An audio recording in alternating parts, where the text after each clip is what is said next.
Muy bien. Continuamos nuestras meditaciones acerca del tema de la pobreza. Lo hacemos con ayuda ahora de San Francisco de Sales, que hemos citado anteriormente. Su libro de la Introducción a la vida devota es una guía práctica para la vida cristiana, sobre todo en medio de las realidades temporales. Como hemos dicho, en las realidades temporales existen las riquezas, o sea, existen los bienes materiales que hay que saber administrar. ¿Cómo se combina el espíritu evangélico con el uso de las realidades materiales? Esto tiene una dimensión personal y tiene también una dimensión social que después, con ocasión de la lectura del texto de Dilexit, profundizaremos. Leamos algo de lo que dice San Francisco de Sales, de la pobreza de espíritu practicada en medio de las riquezas. Esto es algo universal porque como somos personas humanas, tenemos un cuerpo, tenemos necesidades materiales, necesitamos también cultivar nuestros sentidos al servicio de la inteligencia. Las cosas materiales son necesarias en su justa medida. La medida la da siempre la virtud de la prudencia, como sabemos.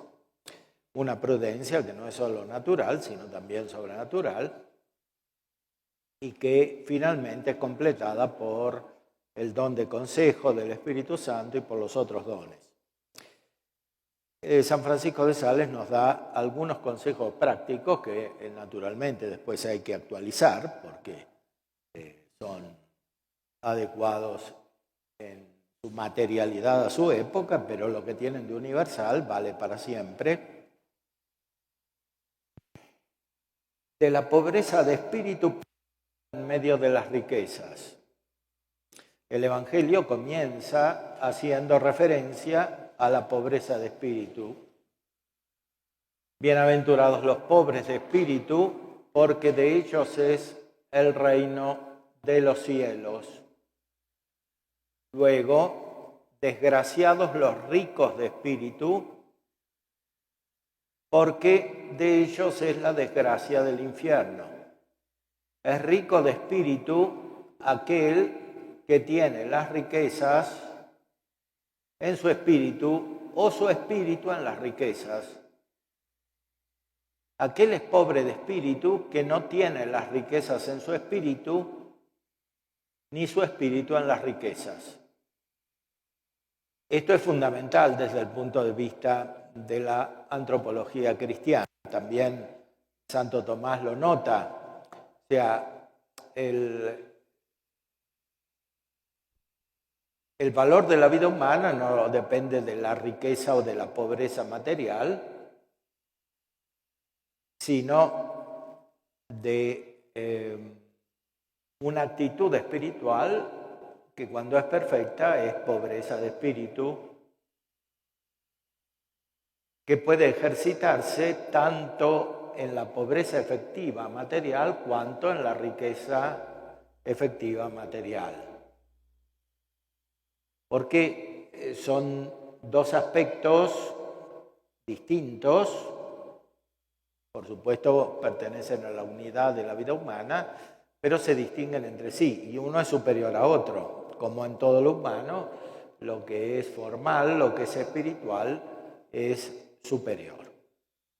Entonces, de nada sirve tener pobreza material si se tiene riqueza espiritual. Por ejemplo, si se desean ambiciosamente, inmoderadamente las riquezas.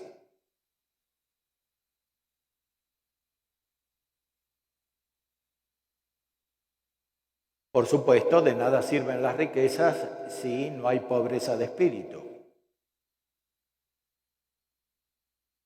Lo que se entiende por riquezas hay que aplicarlo en sentido analógico, no es solamente la abundancia de cosas materiales. porque la vida humana tiene múltiples riquezas, sea de tipo cultural, sea de tipo afectivo, en la consideración social, en la amistad, en la fama, en la autoridad.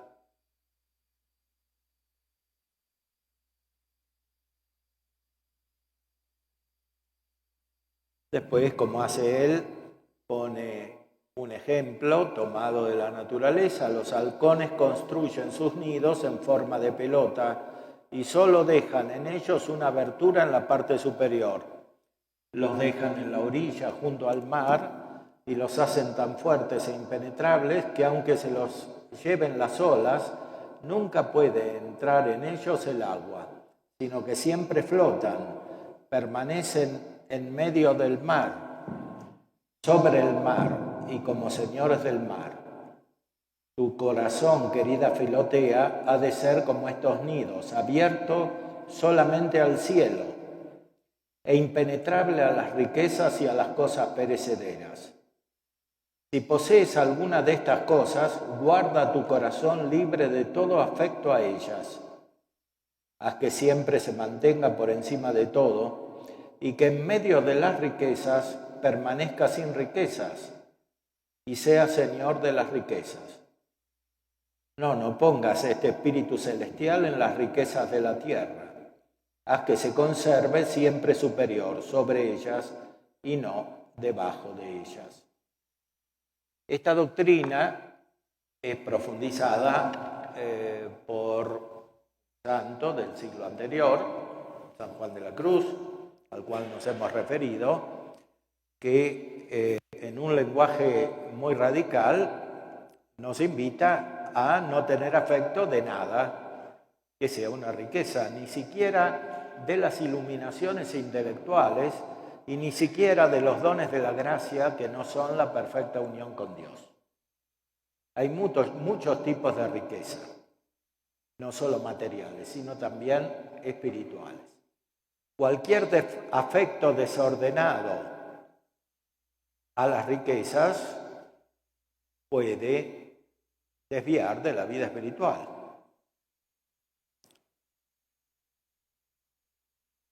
A veces incluso se pueden querer inmoderadamente los sacramentos. Pensemos en las personas que desean la ordenación sacerdotal cuando no la pueden recibir.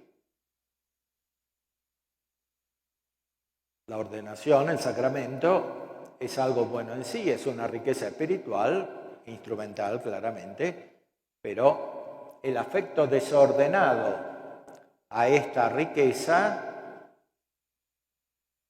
es malo, o sea, dañino para la vida espiritual, impide el progreso espiritual.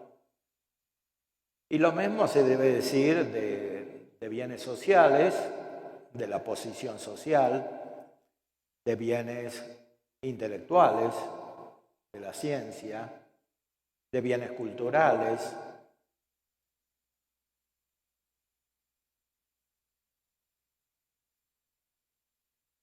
Del ambiente adecuado y favorable. No siempre el ambiente más favorable es lo mejor para desarrollar la vida espiritual. Muchas veces es mejor tener una contradicción que tener todo de manera adecuada, no solo en el orden material, también en el orden espiritual y en la misma vida de la Iglesia.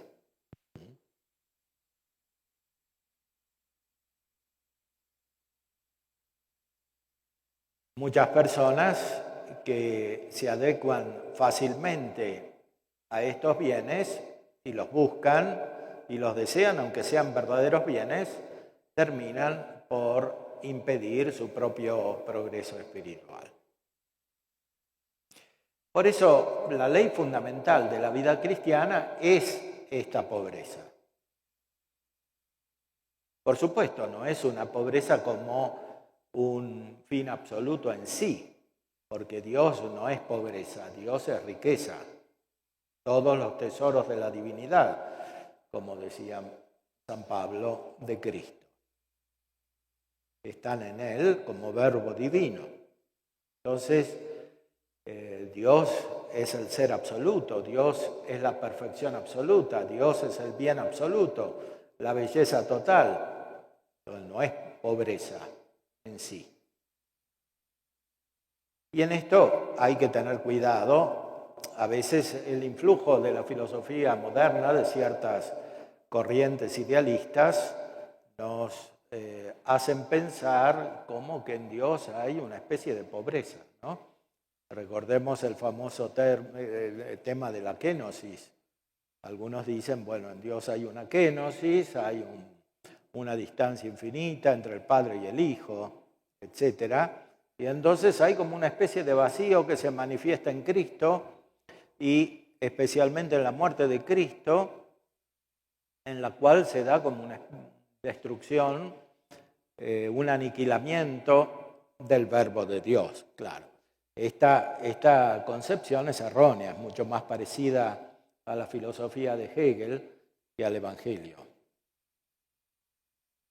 Y no por casualidad, porque tiene su raíz en la visión protestante, la cual se pierde el sentido de la gracia como algo real, es decir, como la riqueza principal que tenemos.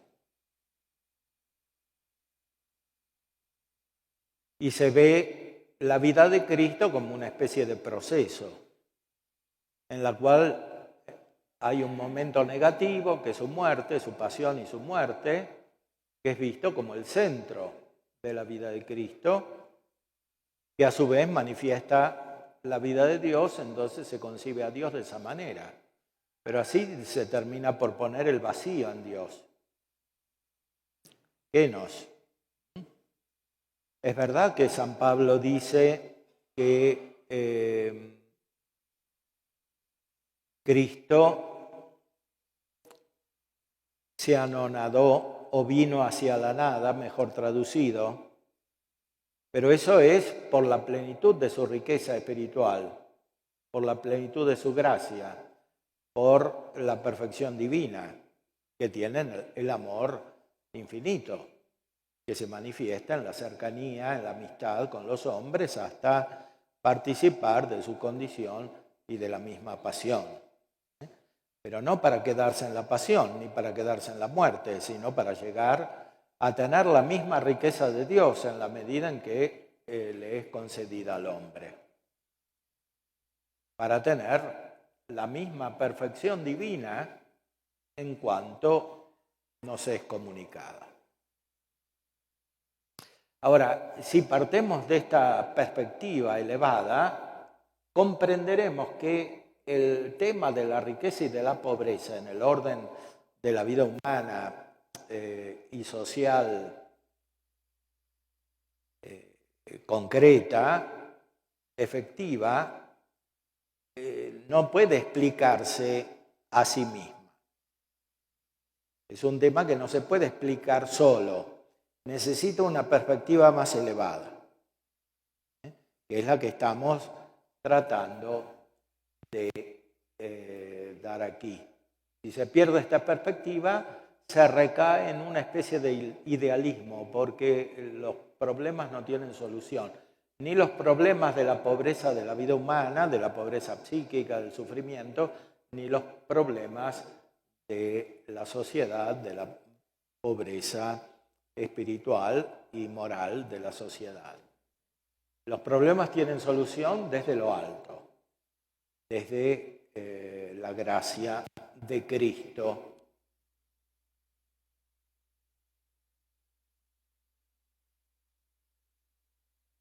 Hay mucha diferencia entre poseer venenos y ser envenenados. Así todos los farmacéuticos tienen venenos para servirse de ellos en diversas ocasiones. Pero no por ello están envenenados, porque no tienen el veneno en su cuerpo, sino en sus tiendas. De la propia manera, puedes tú tener riquezas sin ser emponzoñada por ellas. Así ocurrirá si las tienes en tu bolsillo o en tu casa, pero no en tu corazón. Ser rico de hecho y a la vez pobre de espíritu. He aquí la gran felicidad del cristiano, porque de esta manera goza de las ventajas de la riqueza de este mundo y del mérito de la pobreza en el otro.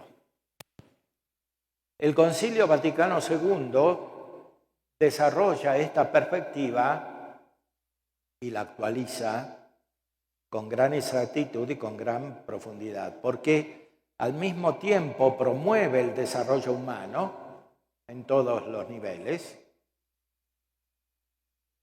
pero exhorta a mantener la pobreza de espíritu, sin la cual ese desarrollo humano no solo no contribuye al fin último del hombre, sino que es más bien un obstáculo.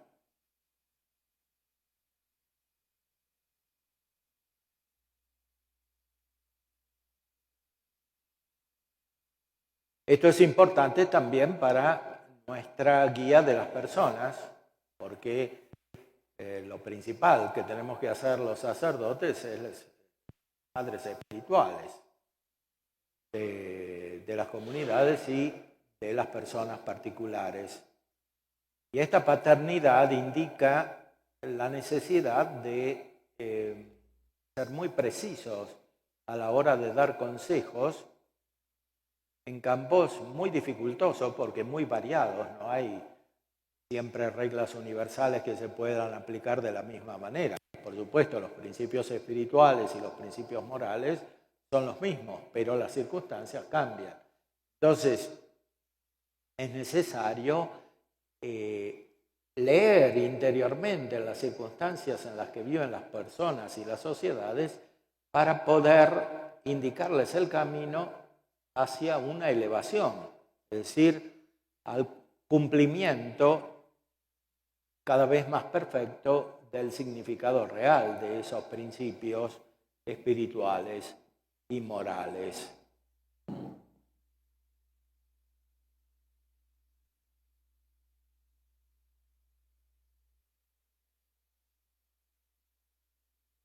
Si durante mucho tiempo apeteces con ardor e inquietud los bienes que no posees, aunque andes diciendo que no los quieres poseer injustamente, no por ello dejas de ser avaro de verdad.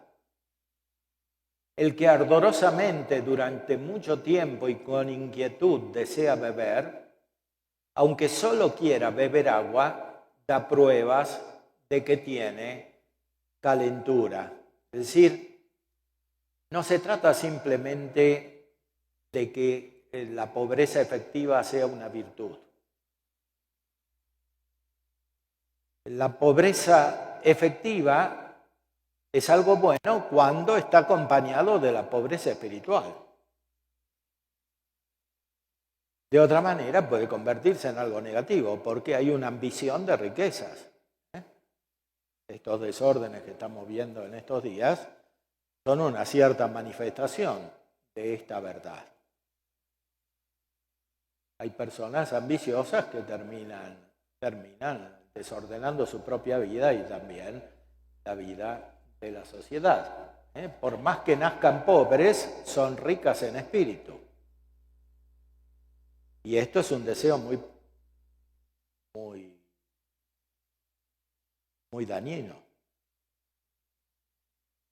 Y al revés, puede ser uno o rico o pobre o medio y ser espiritualmente pobre por estar asimilado al Espíritu de Cristo, que era pobre de espíritu. Ahora, ¿cuál es el significado de esta pobreza espiritual al nivel del proceso de crecimiento espiritual?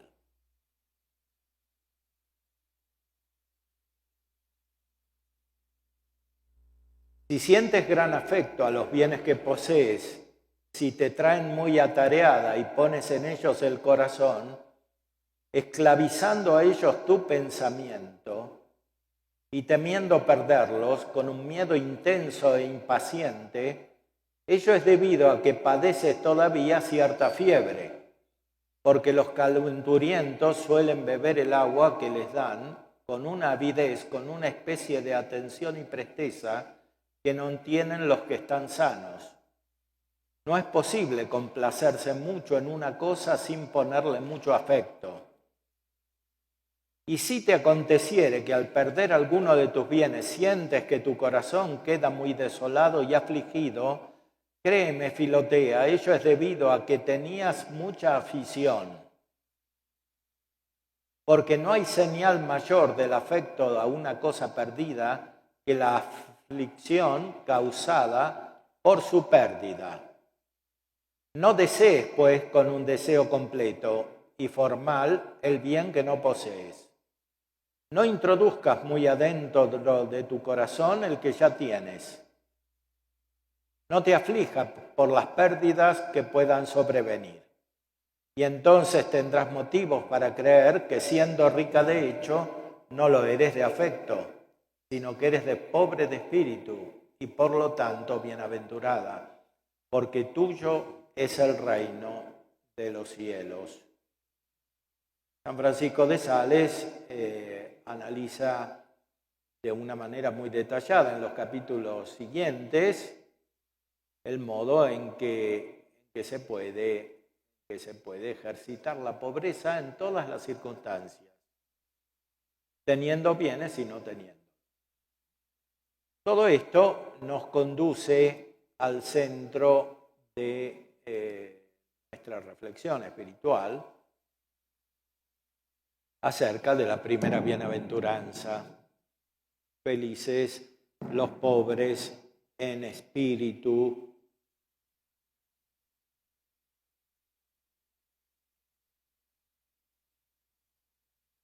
Felices los pobres en espíritu. San Agustín tiene una obra magnífica que se puede encontrar fácilmente sobre el Sermón de la Montaña. Y aquí nos explica, con su perspectiva patrística, el significado de las palabras del Señor. Un significado muy radical que después entró en toda la tradición. San Agustín era un obispo, era una persona muy práctica, había tenido una época de desorientación en su juventud, como sabemos, no solo al nivel de la conducta, sino también al nivel intelectual, y por eso tiene una gran comprensión realista de los problemas, como se ve también en su regla. Es una regla muy precisa, la de San Agustín, donde atiende mucho al tema de la pobreza y de la riqueza. ¿Cómo pueden convivir bajo una misma regla los que eran pobres y los que eran ricos? Y atiende mucho a este aspecto psicológico que señalaba San Francisco de Sales. O sea, no sea que el vivir en modo monástico, dice San Agustín en la regla, le sirva más a los ricos que a los pobres, porque los pobres quieran acceder a un tipo de vida que no tenían y los ricos ejerciten la virtud buscando la pobreza. Esta consideración sociológica es siempre muy importante porque la verdadera pobreza espiritual implica la huida de cualquier tipo de ambición, por un lado, como dice San Francisco de Sales, y de cualquier tipo de resentimiento, como se podría decir en la época contemporánea. A veces se confunde el tema de la pobreza con el tema de la disparidad social. La disparidad social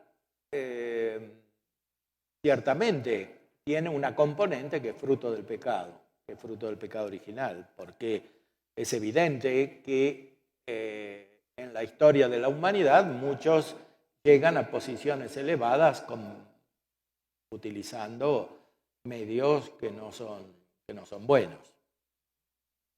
Pero por otro lado, hay una componente que está en la naturaleza, porque la autoridad es necesaria. Y para que haya autoridad tiene que haber distinción. La propiedad es necesaria, la iniciativa privada es necesaria, o sea, la posesión de bienes, etc. Es verdad que los bienes están destinados a toda la humanidad en los aspectos más básicos de la subsistencia de la vida humana, pero también es verdad que es de derecho natural que exista la propiedad. Entonces, la mirada evangélica, como decíamos anteriormente, a partir de San Pablo, no pretende reformar de un modo idealista, abstracto, la realidad como es. Por supuesto, se trata de ordenarla adecuadamente a partir de un principio espiritual, como estamos viendo aquí, que es el del Evangelio. Pero no se trata simplemente de actuar directamente sobre la situación que tenemos delante para reformarla según un ideal que finalmente es imposible. Porque la naturaleza sigue existiendo con todas sus disparidades y el pecado también. Y estamos en este mundo para vivir desprendidos de este mundo y elevarnos hacia la vida eterna, ayudando a los demás también a elevarse. Pero volvamos a lo que dice San Agustín en el Sermón de la Montaña.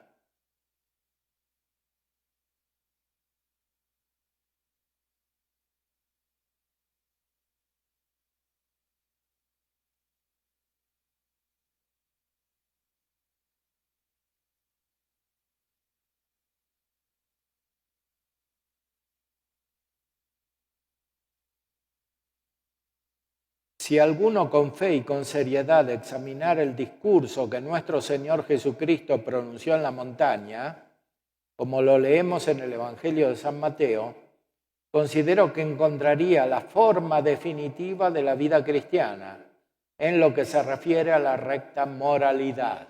Aquí utiliza la palabra moralidad en el sentido clásico, no en el sentido moderno, kantiano, como una regla formal que se impone desde arriba. Es decir, la moralidad es el desarrollo pleno de la vida personal y de la vida social. Bueno, en el Sermón de la Montaña encontramos la forma definitiva de la vida cristiana. Santo Tomás lo retoma también siglos después y dice, es el programa perfecto de la vida cristiana, el Sermón de la Montaña.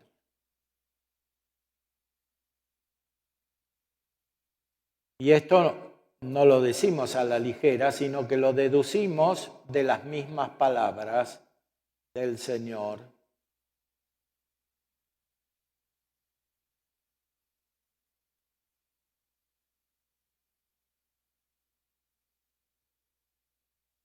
En efecto, de tal manera concluye el sermón que parece estar presente todo aquello que pertenece a una recta información de la vida cristiana.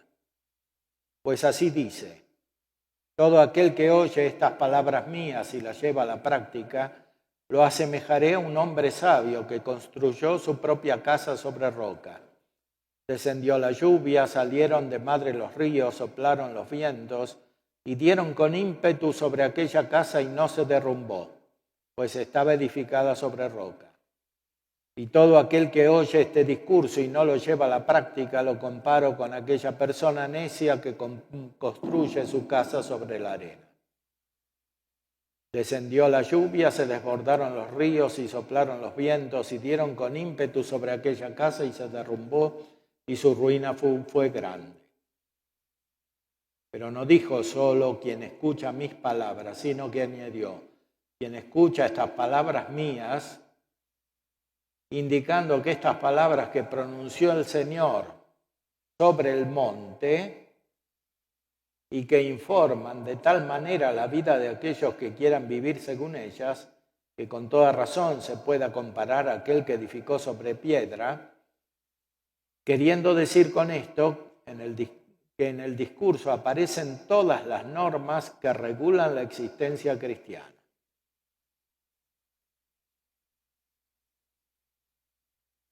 Después explica el significado simbólico de subirse Jesús al monte.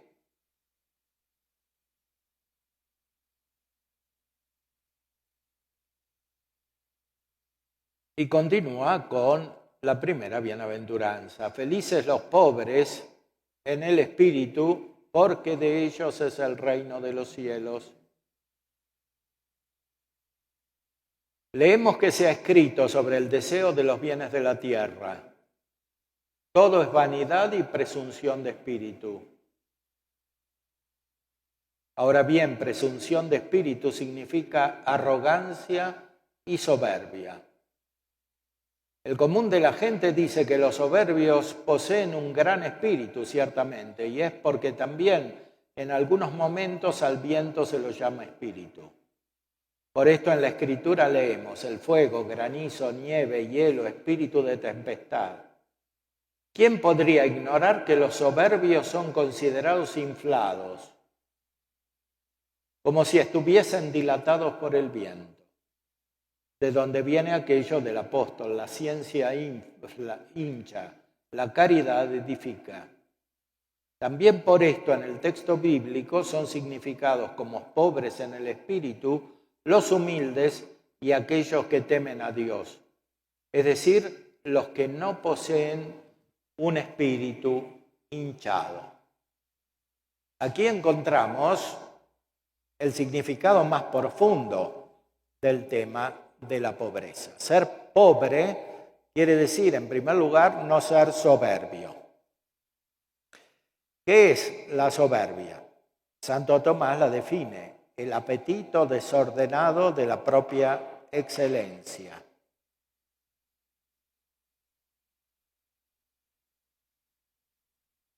Este apetito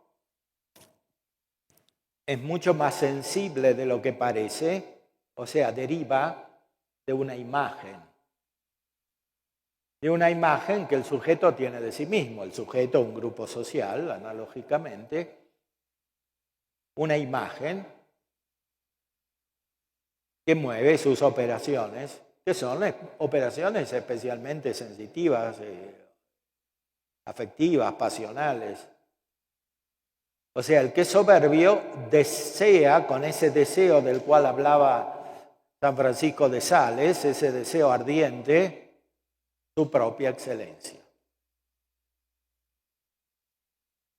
Y por supuesto reacciona ante lo que se presente como una disminución de su propia excelencia.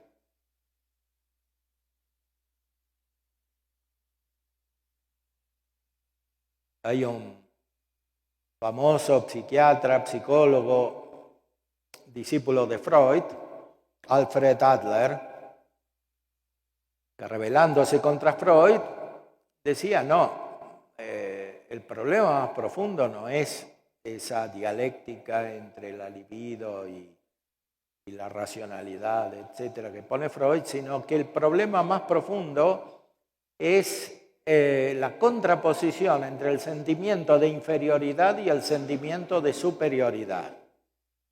Hay muchas personas que se sienten inferiores y buscan sentirse superiores.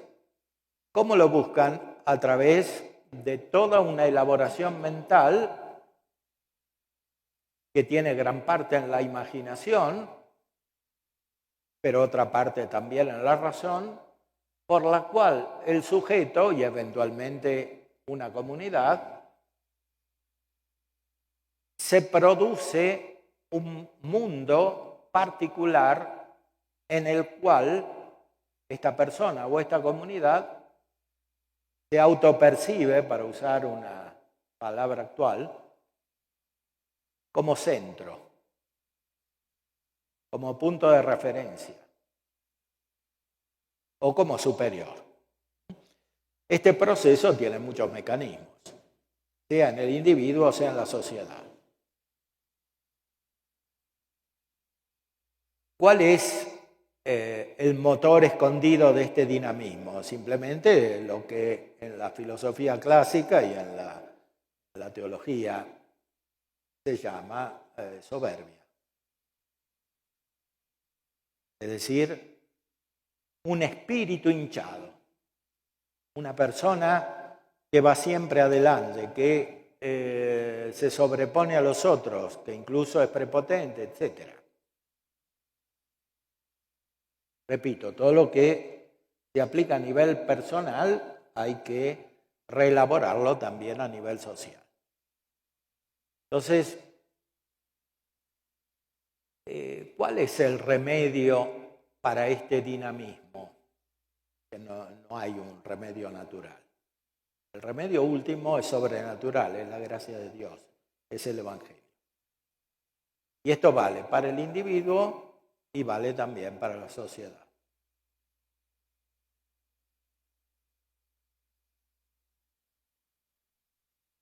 Vale también para la sociedad.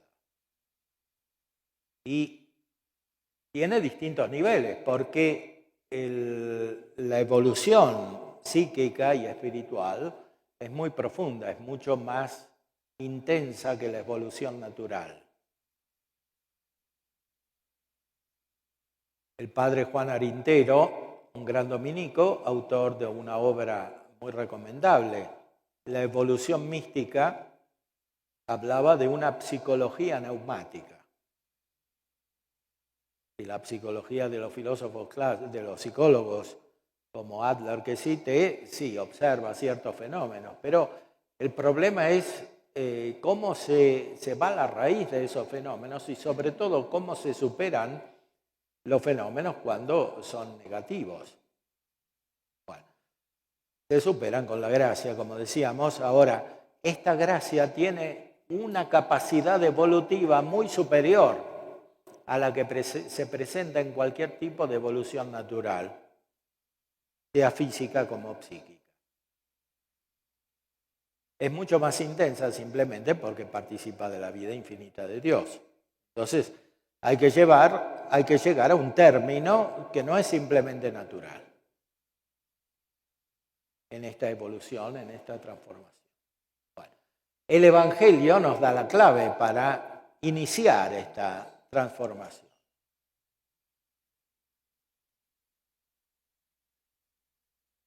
Santo Tomás, en la Suma Teológica, explica que esta bienaventuranza de los pobres de espíritu corresponde al don de temor del Espíritu Santo, siguiendo al mismo San Agustín en este texto, corresponde al don de temor del Espíritu Santo, que es el que se manifiesta en primer lugar en la vida espiritual. El último de los dones, el más perfecto de todos, es el don de sabiduría, que es puramente o principalmente contemplativo. Es también práctico porque dirige la acción desde la contemplación, pero es principalmente contemplativo. El primero de los dones es el temor. ¿Y el temor de qué es temor? No solo de la pena. Los que recién se convierten, están empezando la vida espiritual, sienten mucho esa conversión y sienten mucho el hecho de que pueden caer en el pecado. Incluso a veces por este sentimiento desarrollan algunas formas desviadas como la escrupulosidad, etc. Pero el fundamento es bueno, es decir, el temor. El temor no solo de la pena, sino de estar lejos de Dios por la soberbia. Todos los que inician una vida espiritual tienen alguna manera de soberbia. Y el Evangelio es el remedio radical para esta soberbia. El problema es que el Evangelio hay que seguirlo coherentemente, no basta seguirlo al principio separándose de las cosas más mundanas como los pecados mortales, sino que es necesario emprender un proceso de transformación que es cada vez más profundo y que hace pasar al sujeto de las formas más sutiles de soberbia a las formas más perfectas de humildad.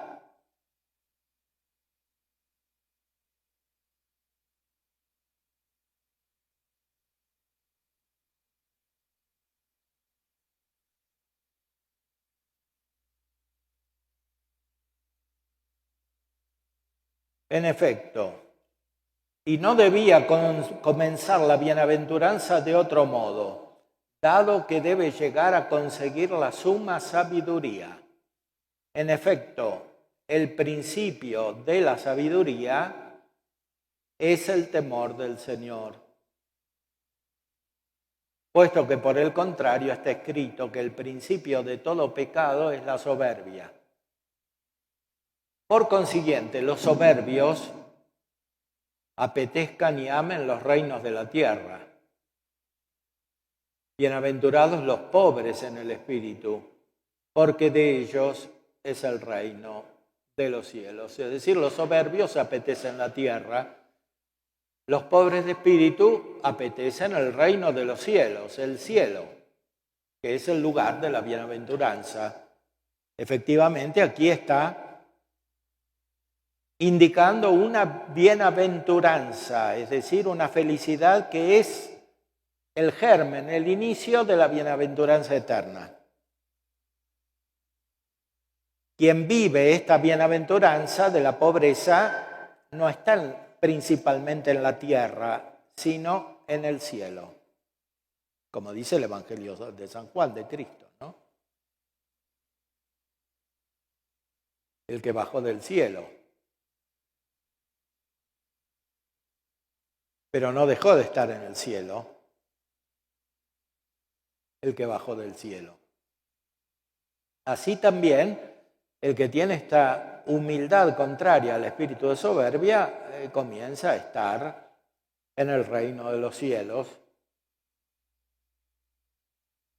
Felices los humildes, porque poseerán por herencia la tierra. Creo que se alude aquí a aquella tierra a la que se refieren los salmos. Tú eres mi esperanza, mi porción en la tierra de los vivientes.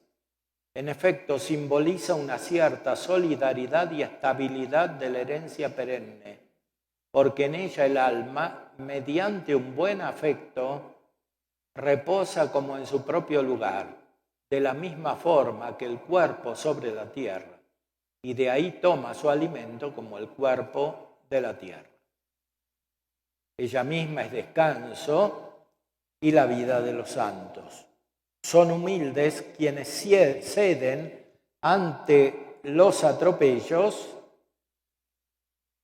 de quienes son víctimas y no hacen resistencia a la ofensa, sino que vencen el mal con el bien. Litiguen, pues, los soberbios y luchen por los bienes de la tierra y del tiempo. No obstante, felices los humildes, porque tendrán como heredad la tierra, aquella de la cual no han podido ser expulsados. Es decir, aquí se agrega un aspecto todavía más profundo. Hay una renovación de la presencia en la tierra por el hecho de pertenecer al cielo. O sea, no se deja de vivir en el mundo por el hecho de vivir en el reino de los cielos, en una felicidad superior, que es la de la bienaventuranza, de la pobreza. Esta pobreza espiritual es principalmente un afecto, un modo de afecto, es decir, de acto voluntario y de acto pasional o de afecto sensible que sigue a la voluntad. O sea, es una inclinación. ¿Cómo está inclinada el alma? ¿Cómo está inclinada la persona?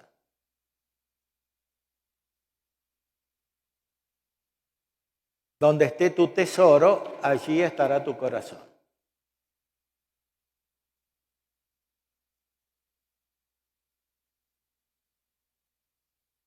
En estas bienaventuranzas se habla de distintas maneras de poseer la tierra.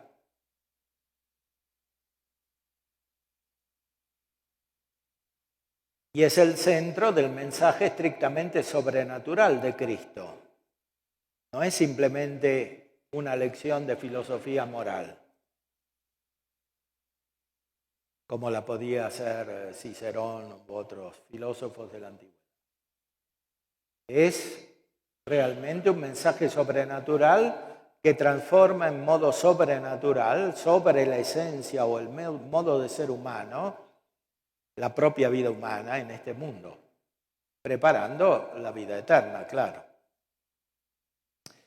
Bueno, esto que reflexionamos a partir del tema de la pobreza espiritual como un bien, después trataremos de aplicarlo también a la guía de la comunidad y de las personas.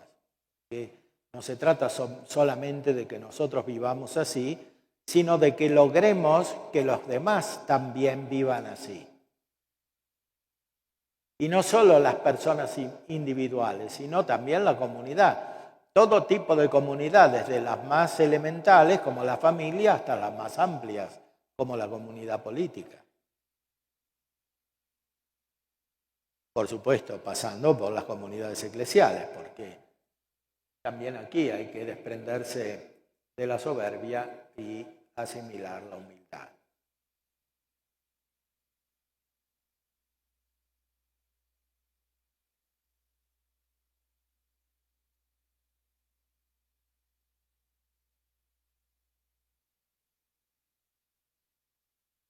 Bueno, creo que por ahora podemos dejar para la meditación personal y después nos vamos a reunir otra vez a la tarde. Mientras tanto, invito a los de la primera generación a que hagamos la reflexión personal juntos. Los diáconos y los que inician. Entonces vamos a los sillones. Y después vayan pensando preguntas también, si quieren.